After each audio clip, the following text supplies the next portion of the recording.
Okay, that's our meeting is now live. So good morning, members. To Fáilte Roimh Lig, we have quorum and I call the meeting to order. And this is the 70th meeting of the Committee for Communities. Can I remind anyone in the public gallery mobile phones must be turned off. Mobile tablet devices, however, can be used through a Wi-Fi connection and all devices should be muted. Password details are available in the gallery for anyone wanting to connect to the Assembly's Wi-Fi network, and no recordings or photographs may be taken. May I also remind members about the protocols regarding the use of electronic devices. Please switch all mobile devices to airplane mode and activate Wi-Fi connection. For members joining via Zoom, I ask you to be mindful of whether your camera device is able to pick up any people or things in the background of your screen. Please use tablet devices discreetly in a way which does not interfere with proceedings, and be aware of cameras when using your tablet device. I'd also like to remind members about the sensitivity of the microphones. Melissa, I see a hand raised there.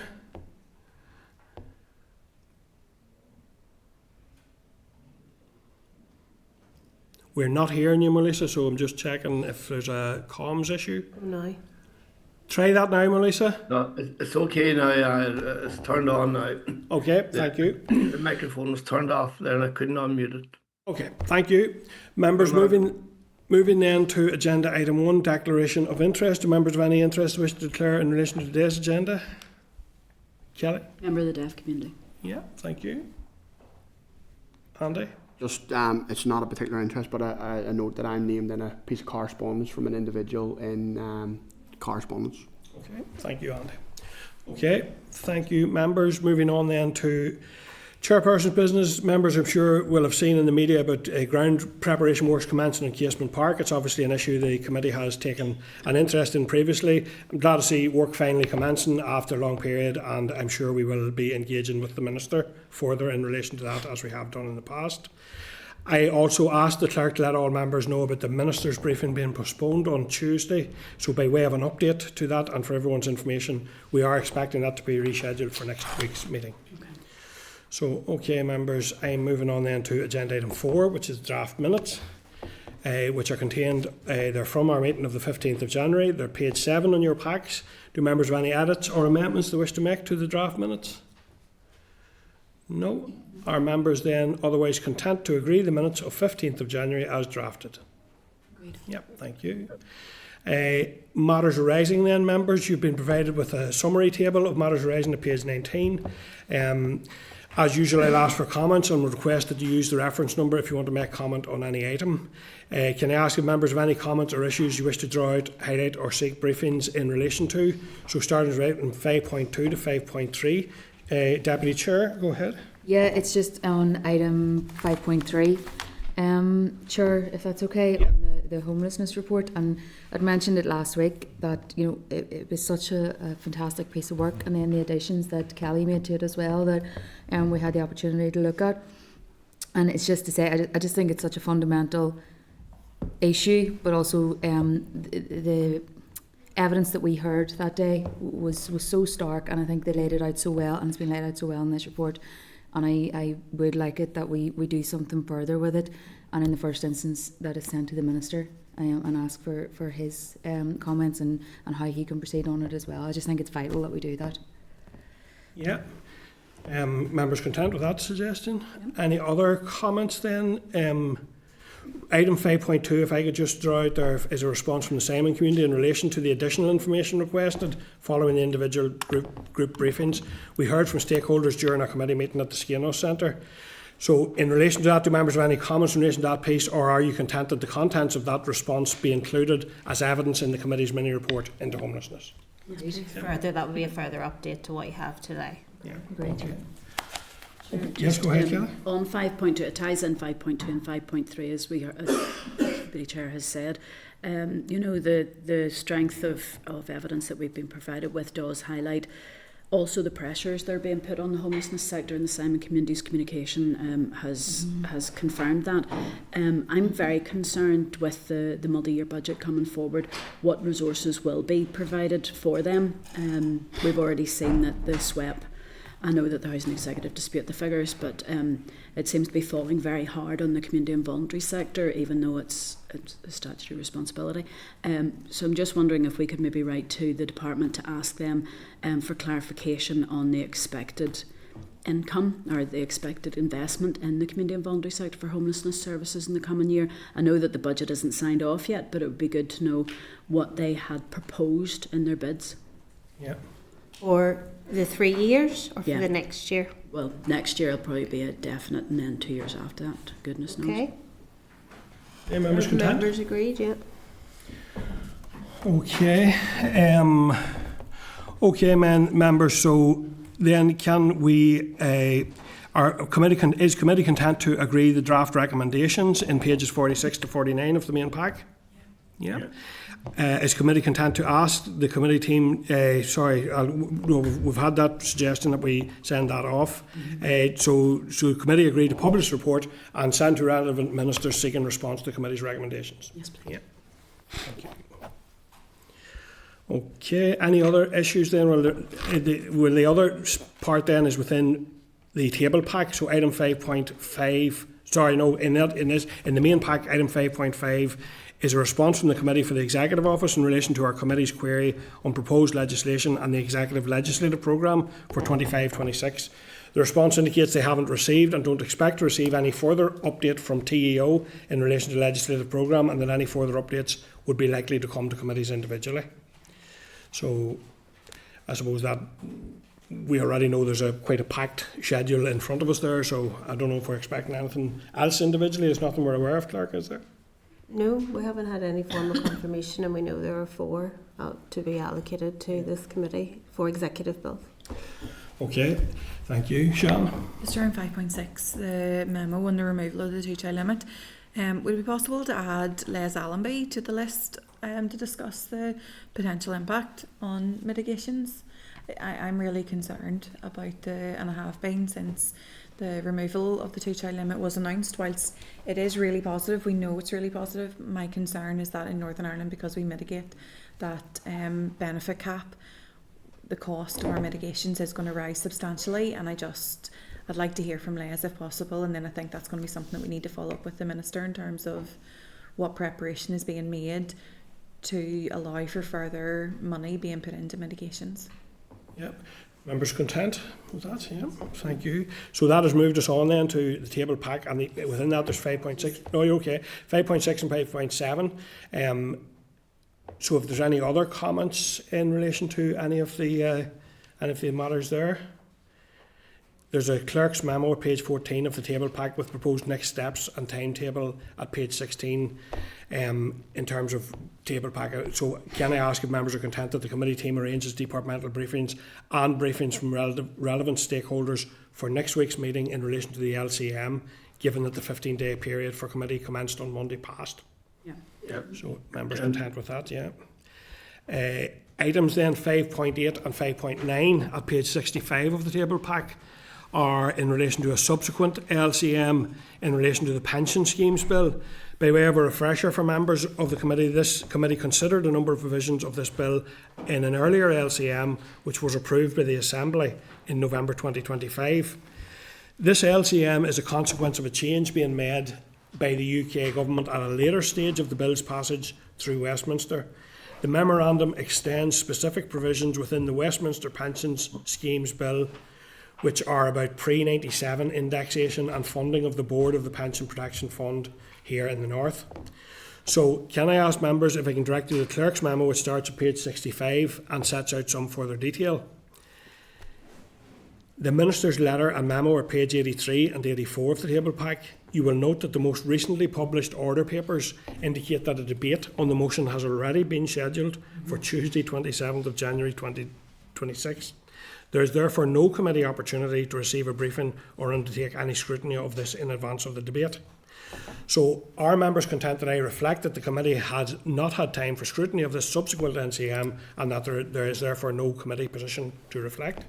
If members are content. Yeah. Okay, thank you, members. So if there's nothing else members have in matters arising, that concludes it, and moving on to correspondence at agenda item 6. Members, as usual, we'll proceed through the correspondence. There are less items this week, so we'll work in slightly smaller bundles, and if you want to draw out or highlight any items within that, or if you're content to confirm the step as proposed in the memo at item 6.1. So starting on page 63 of the pack, please note that there are some invitations for members to respond to individually, should they wish to accept any invitations. Item 6.2 is correspondence from the Clerk to the Committee for Finance in relation to a request the Committee received from Advice NI seeking clarification and assurances regarding the implementation of the scrapping of the 2-child limit. So, Sean, you've already mentioned that, but you've already referenced that, and I think that's a useful suggestion. But are members content that the Committee for Finance is advised that Advice NI will be in attendance at next week's meeting? Yep, thank you. Item 6.4 is a further piece of correspondence from the Clerk to the Committee for Finance regarding scrutiny of the draft multi-year budget for 2026 to 29, leading on to 2026 to 29/30, and requesting that this committee submits a return indicating its views on the Department for Communities 2026 to 29/30 budget by 27th of February. So do members have any comments, or are members content that the committee team draft a response for committee consideration at a future meeting once we've received a reply from the department? Members content? Yeah. Yep. Clerk, yep. Content. So then members, items 6.2 to 6.5, do members have any other comments they wish to make? Or content with the memo as drafted? Yep. Thank you. Item 6.6 is a correspondence from an individual in relation to support for a family member with complex needs. Are members content that the usual committee approach is taken, responding to the individual, stating that the committee cannot get involved in individual cases and to contact their local MLA or MP? Are members content? Yeah. Members have any other comments on items 6.6 to 6.10? Or are members otherwise content with the memo note as the recommendation is drafted? Yep, content, thank you. Members of table papers, there's a correspondence memo at page 260, and there's further items of correspondence included there. Item 6.16 is a request from the Department to reschedule a briefing on Children's Services Cooperation Act 2015 to allow for input from across the Department and to potentially provide this committee with a joint briefing with the Department of Finance. This briefing was originally scheduled to take place on the 12th of February, and the Department has requested a new date of the 12th of March. Are members content with that? Okay. Are members any other comments on items 6.12 to 6.18? Or are members otherwise content with the correspondence memo as drafted? Yep. Thank you. That now completes the correspondence bundle. Members, as the next agenda item is this committee's consideration of amendments on the Sign Language Bill, and Liz Marsh, Bill Clerk, is or will be on our way. I propose the meeting moves into closed session. Are members agreed? Yep, thank you. Okay. Open. Yep. Okay, members, thank you. So we're resuming now our committee meeting at agenda item 8, Sign Language Bill, formal clause by clause consideration. Members, we will now commence the formal clause by clause consideration of the Sign Language Bill. The papers for this agenda item are the same as the previous item and start at page 140. You are also provided with a clean copy of the bill for your convenience. I will read out the title of the clause before I ask the formal question on it. Departmental officials are in attendance today to hear the conclusion of the committee's deliberations. They are in the gallery, and we are joined in the gallery by Tommy McAuley and Gerard Flynn. And you're both very welcome, members, back to this, officials back to this session. Members, if you have any final comments, please alert me that you wish to make a comment for the record in relation to the clause in question, and before I read the formal question on the clause, asking whether the committee is content with each clause as drafted or amended. And I know, Kelly, you had indicated that you wish to do that, but please indicate in each clause. So I will now start with the long title. A bill to make provision about the status of and for the advancement of British Sign Language and Irish Sign Language. The question is that the committee agrees the long title of the bill. Agreed. Agreed. Thank you, members. I therefore confirm for the record the committee is content with the long title of the bill as drafted. Are members agreed? Agreed. Thank you. Clause 1, official recognition of sign languages. And members, this was agreed as drafted in formal clause by clause. So, can I ask, is the committee content with clause 1 as drafted? Agreed. I therefore confirm for the record the committee is content with clause 1 as drafted. Are members agreed? Agreed. Thank you. Thank you, members. Moving to Clause 2, promotion of interest by lead department. This has been amended by Department at 2(2), which inserts free of charge at Clause 2, page 2, line 13 of the bill. At Clause 2, page 2, line 15, the amendment is to leave out deaf children and instead insert young people who are deaf. At the request of the committee, the Department's amendment at Clause 2, page 2, line 17, is to leave out children or persons under 19 and instead insert young people or persons under 25. So can I ask if members have any? Kelly? Just to say, Chair, that I am concerned that while the targeting of young people is absolutely welcome, I'm very concerned at those people over the age of 25 who become deaf through illness or injury are not included to be helped to learn or improve their proficiency in the language. Just if that could be noted in the report. Thank you, Kelly. Can I therefore ask, is the committee content with Clause 2 as amended by Department, and that we advise the Department to make what is meant by promote explicitly clear in the EFM, e.g. includes an obligation to, but not limited to, the provision of the availability of classes. I therefore confirm for the record the committee is content with Clause 2 as amended by the Department and will make the request as I have outlined. Are members agreed? Agreed. Thank you. Clause 3 then, members, is organisations to take reasonable steps. So this was also agreed at informal clause by clause. Can I ask, is the committee content with Clause 3 as drafted? Yep. Can I therefore confirm for the record the committee is content with Clause 3 as drafted? Are members agreed? Agreed. Clause 4, organisations to be listed in regulations. So members, this was agreed as amended by the Department at informal, and as requested by the committee, the Department's amendment is at Clause 4, page 3, line 7. That amendment is to leave out "are subject to negative resolution" and instead insert "may not be made unless a draft of them has been laid before and approved by a resolution of the Assembly." So are members content with Clause 4 as amended? Agreed. Yeah. Can I therefore confirm for the record the committee is content with Clause 4 as amended by the Department? Are members agreed? Agreed. Thank you. Clause 5, Department to issue guidance. As requested by the committee, the Department's amendment is at Clause 5, page 3, line 27. Leave out one person or group and insert two persons or groups. Clause 5, page 3, line 27. Leave out acting on behalf and insert representative or cognizant of the views or interests. So, Kelly, yes, go ahead, please. Yes, at this stage, I just have a concern that where it is Clause 5B, 3B, where it mentions now two persons or groups, that originally the committee had talked about two persons representing or groups representing BSL and two from ISL. I think we would like to see some sort of recognition that the two persons or groups mentioned by the Department in their amendment aren't both from the same language. It would need to be of different BSL or ISL and ISL, sorry. Yeah.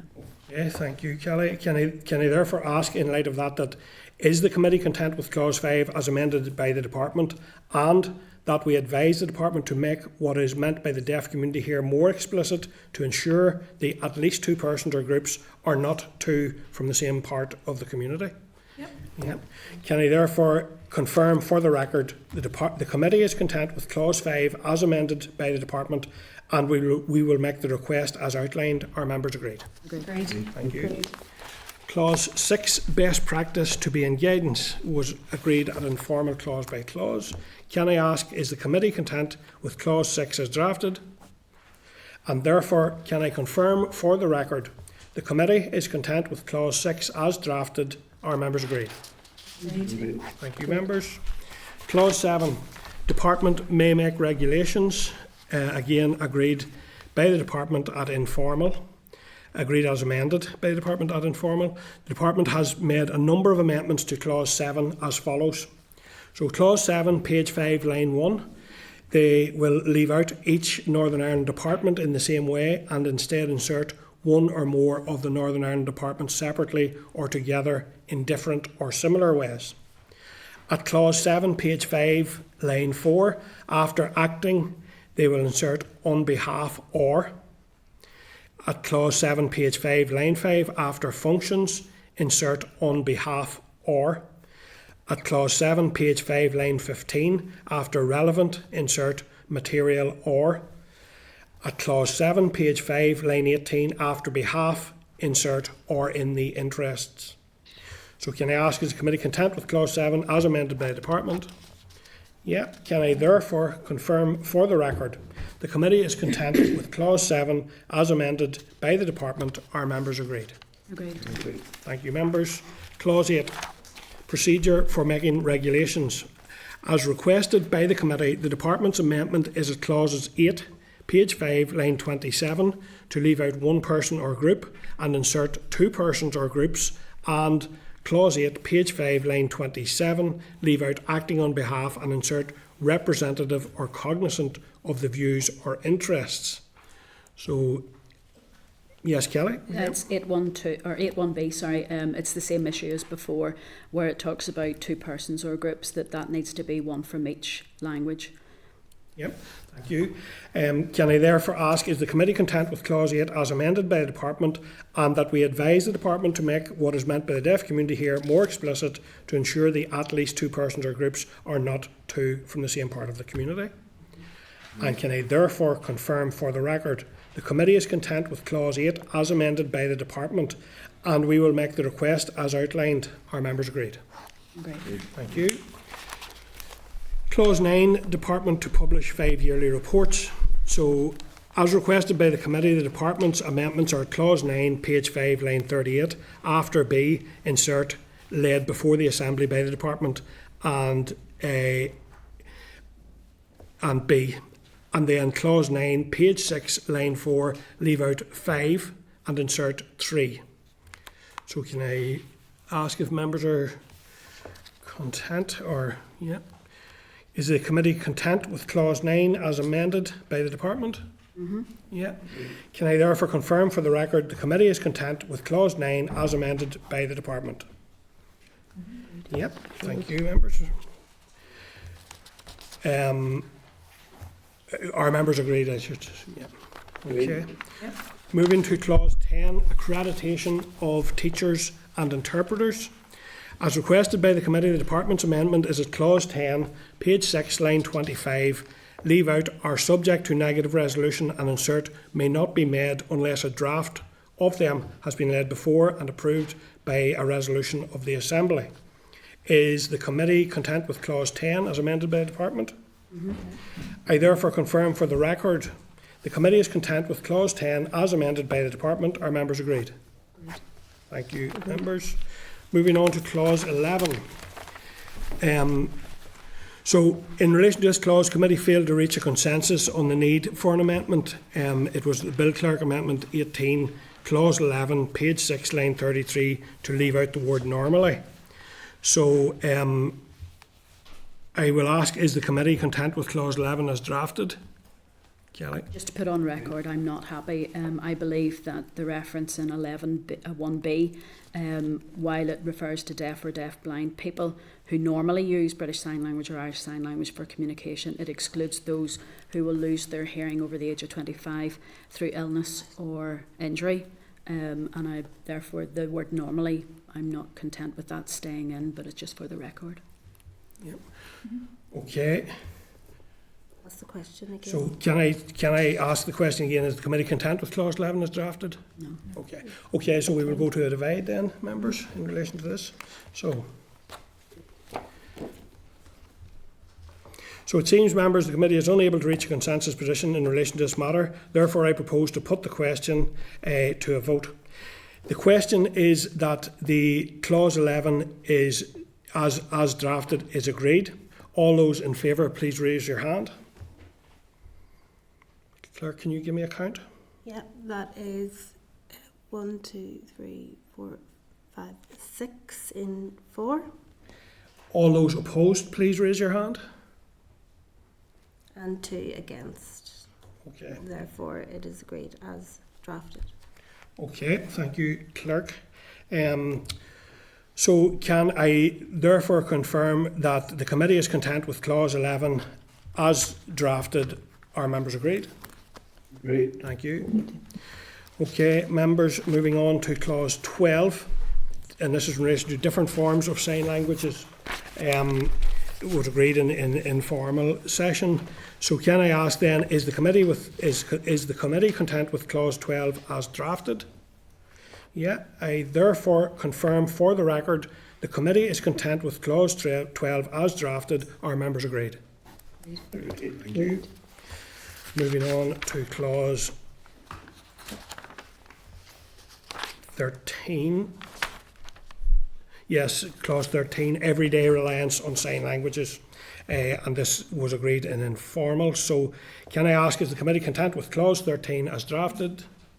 Yeah. Can I therefore confirm for the record? Sorry, no, Chair, just on that, I'm not content because it reflects back on clause 9 where it says that references in this part to relying on communication is wholly or substantially relying on British Sign Language or Irish Sign Language. I think that excludes a number of the people who will be part of the deaf community. Okay. So, and are you therefore content for that, the actions in clause 9 to be reiterated in relation to the report? Yes, please. Yeah, okay. So, can I then ask, is the committee content with clause 13 as drafted? Content. Great. I therefore confirm for the record the committee is content with clause 13 as drafted. Are members agreed? Clause 14, members, is commencement. And can I ask, is the committee content with clause 14 as drafted? Can I therefore confirm for the record the committee is content with clause 14 as drafted? Are members agreed? Yeah. Okay, members, moving to clause 15, which is the short title. Can I ask, is the committee content with clause 15 as drafted? Agreed. Can I therefore confirm for the record the committee is content with clause 15 as drafted? Are members agreed? Great, thank you, members.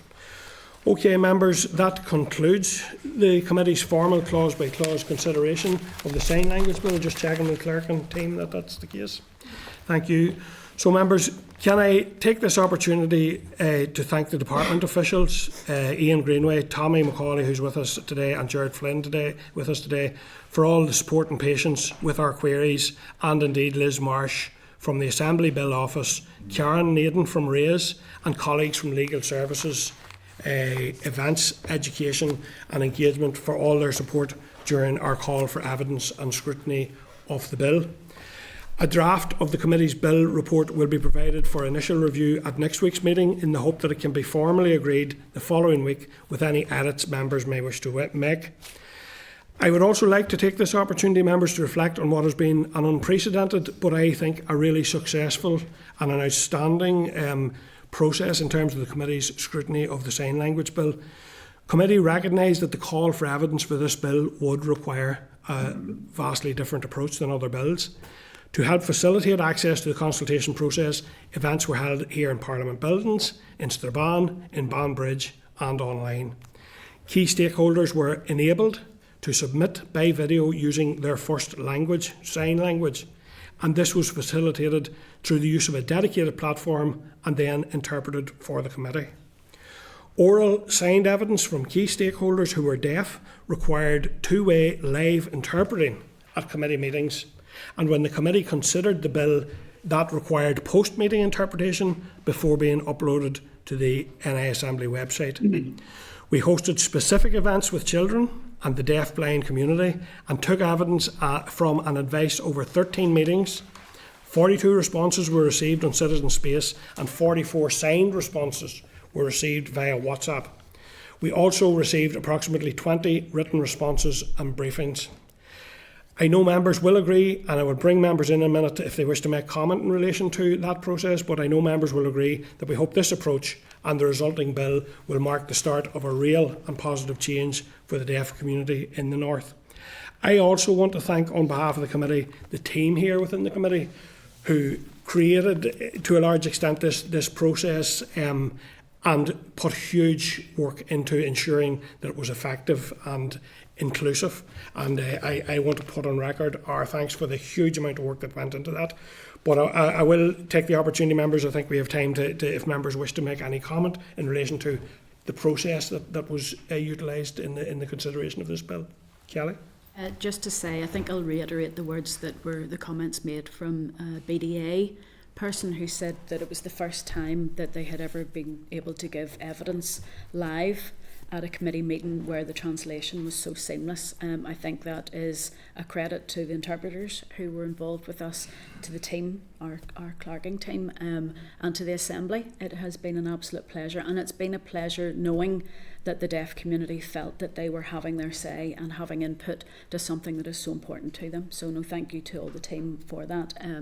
It was very appreciated by everyone, me and I know a lot of the deaf community, that they really felt for the first time included in something that was so much about them, that they felt that they were absolutely part of the co-design. Yeah, and actually I agree with that. I think there was strong evidence of co-design from the department and a really strong commitment to that, and I think that's the correct way to make good legislation, and it's also the correct way to make people feel included in part of what is their assembly. So I do want to very sincerely acknowledge that, and I'm sure for yourselves this is quite a big day given the input that you've put into this bill over a period of time as well. So okay, members, thank you for that, and we will bring Chair. back the various. Go ahead, Pam. Yep. Yeah, sorry, just to add to that, and agree with the comments that have been made, I think it's a vital piece of legislation, long awaited, and it's about time that the deaf community had this provision. So warmly welcomed, and thank everybody for the good work. In particular, the committee team have gone to extraordinary efforts to make this work and to work very well. The co-design that the department has clearly undertaken over a very long period of time, hopefully will ensure that we've gotten this as right as we possibly can. So thank you to you as chair as well, and to the entire team behind the committee for a really good piece of work. Well done. Thank you. Yep, thank you. And just also to say, I think it was very, very clear and very educational, I think, the process in terms of the very rich and indeed diverse culture and proud culture that deaf and sign language and all that represents, and actually beautiful languages in their own right. I have to say, I have been really intrigued and interested, and I have been learning some sign. I hope to continue that journey, and also to say that I think that recognition of culture, and this is a starting point, but this should that support and respect and encouragement of that culture needs to continue, and I think our report will heavily reflect those issues as well. Okay, members, thank you. Gora Mila Moyagov Marshin. Okay, moving then, members, to agenda item 9, Forward Work Programme, a copy of which is at page 207. Can I draw members' attention to the informal meeting next Tuesday requested by the department to discuss the new SL1 process? I would ask members to attend this meeting if possible here in room 29 at 12:30. Do members have any comments, or are you content to note the Forward Work Programme? Agenda item 10, any other business? Do members have any other business they wish to raise? So agenda then in terms of date, time and location of the next meeting. Our next meeting will be at 10 a.m. on Thursday, 29th of January 2026, here in room 29 in Parliament Buildings. And members, as the final agenda item is committee training on the new SL1 process, I propose that the meeting now moves into closed session if members are agreed. Agreed. Great, thank you.